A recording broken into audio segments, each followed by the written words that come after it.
ঢালিউডের অভিনেত্রী অর্চিতা স্পর্শিয়ার সম্প্রতি জলের হাড়ের নিচে টিউমার ধরা পড়েছিল। যদিও বর্তমানে অবশ্য সেখানে অপারেশন করেছে অভিনেত্রী। তাছাড়া বর্তমানে অবশ্য ডাক্তার জানিয়েছে অপারেশনে সফল হলেও পুরোপুরি সুস্থ হতে সময় লাগবে।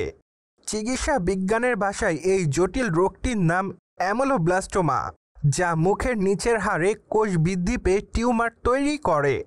তবে বেশি খারাপ অবস্থায় ছিল না তার টিউমারটি, তাই তো খুব সহজ এবং সুন্দরভাবে আমরা অস্ত্রোপচারের কাজটি সম্পূর্ণ করতে পেরেছি। অন্যদিকে অবশ্য সম্প্রতি অর্চিতা স্পর্শিয়া জানিয়েছে অপারেশনটা জটিল ছিল, তবে সফলভাবে শেষ হয়েছে। ধীরে ধীরে সেরে উঠব।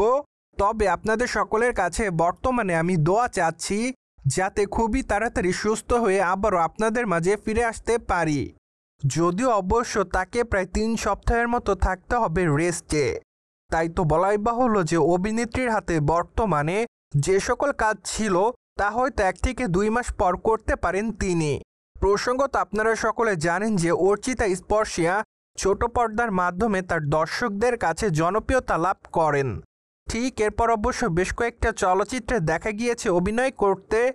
পাশাপাশি অবশ্য বেশ কয়েকটা ওয়েব সিরিজে অভিনয় করেছে এই সুন্দরীতম তারকা।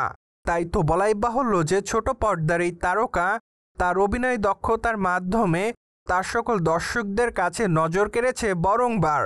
অন্যদিকে এই তারকাকে সর্বশেষ জলকিরণ চলচ্চিত্রে দেখা গিয়েছে অভিনয় করতে।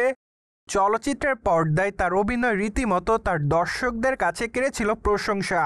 পাশাপাশি অবশ্য বর্তমানে এই তারকার হাতে তেমন একটা চলচ্চিত্রের কাজ নেই, কিন্তু বেশ কয়েকটা নতুন নতুন ওটিটি প্রজেক্টের কাজ আছে অভিনেত্রীর হাতে। তাই তো বলাই বাহুল্য যে বর্তমানে ওটিটির কাজ নিয়ে ব্যস্ততার মধ্যে ঢাকা ইন্ডাস্ট্রির এই সুন্দরীতম তারকা। অপরদিকে অর্চিতাকে সামাজিক যোগাযোগ মাধ্যমে একটু বেশি দেখা যায় সক্রিয়। সেখানে অবশ্য সুন্দরীতম তারকা তার এফডিডের আপডেটগুলি তার দর্শকদের মাঝে আপলোড করে থাকেন।